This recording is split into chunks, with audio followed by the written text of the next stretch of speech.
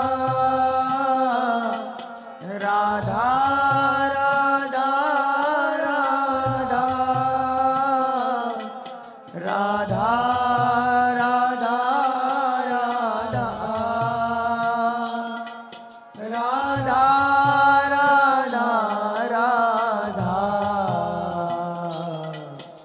Radha Radha Radha Radha Radha Radha Radha Radha Radha Radha Radha Radha